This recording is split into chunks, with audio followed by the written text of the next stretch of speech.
So my name is Peter Renton and I am the founder of Lend Academy and the co-founder of the Lender Conference. I have been investing in marketplace lending for 6.5 years now, and I've been writing about this space for about 5 years now. And we've been running the Lender Conference. We've had 3 conferences in the US. Our 4th one is coming up here in April of 2016 in San Francisco. And we produce the largest events in marketplace lending. We had 2,500 in New York. We'll have probably 4,000 people in San Francisco. And we bring all of the constituent people together in one place for 2.5 days of education, networking, that kind of thing.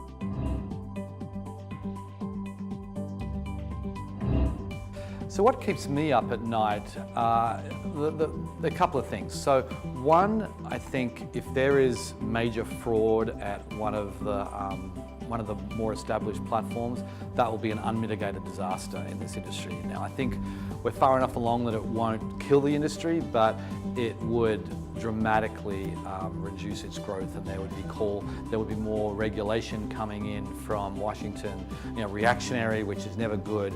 And I think that's something that will, it would certainly stunt the growth that we have been experiencing. So that's one thing, and related to that, the only other thing that really keeps me up at night is the Washington coming in and making it more difficult for these platforms to operate. Right now, there is people think this industry is unregulated. It's simply not true. It's actually quite heavily regulated, but there isn't sort of one branch of government or one department of government that is overseeing the whole thing. Like in the UK, they have that. The FCA in the UK oversees this industry. In the US, we have the SEC on the investor side, we have the CFPB on the borrower side, and you've got a myriad of different laws and regulations that apply across the board. So I think that if the government could make it more difficult for these companies to operate by coming down with some heavy-handed regulation, I think that's something that is a worry, and certainly they haven't shown any indication of doing so yet, but that's going to be a possibility.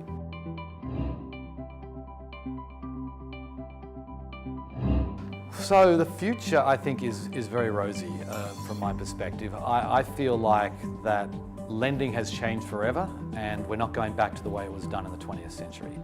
We have a much more efficient model now. It's no longer about going to your local branch, sitting down with a bank officer and going through your tax returns, your bank statements, all this kind of myriad of paperwork you just got to gather. We don't have to do that anymore. There's a much more efficient way of obtaining financing.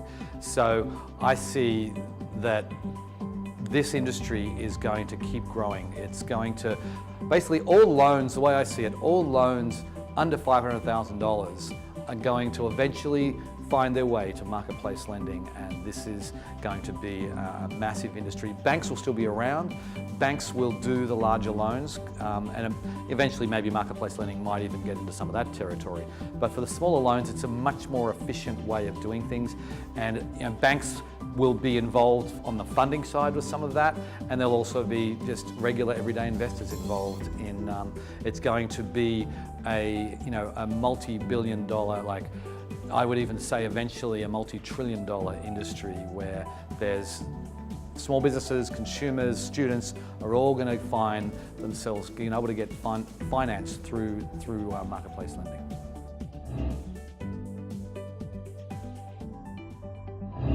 Let's just take the small business owner for an example. I mean, small businesses, people say it again and again and again, they have a difficult time getting access to credit, and banks don't like to lend small loans, which is typically what a small business wants. So there's platforms out there where you can apply for a loan so quickly, and you can connect things online. Like Cabbage is an example that does a phenomenal job for small business. You can get your loan literally within minutes, and that simply was considered impossible 5 years ago, and today it's happening every single day. So from the small business, it's more efficient, it's a quicker process to actually apply for the loan, and a quicker process to actually get your money.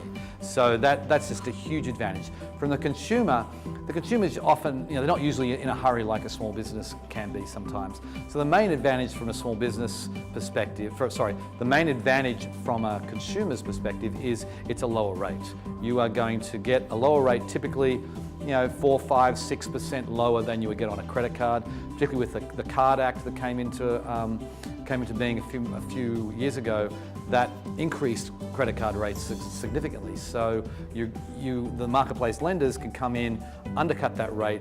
It's all risk-based pricing, and consumers are able to they're able to borrow money at a cheaper rate.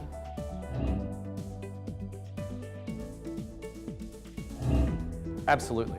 I think the marketplace lenders are getting access to credit bureau data to help in their underwriting, so they most certainly should provide that the loan repayment history, the loan activity for all of their borrowers should go back to the credit bureaus.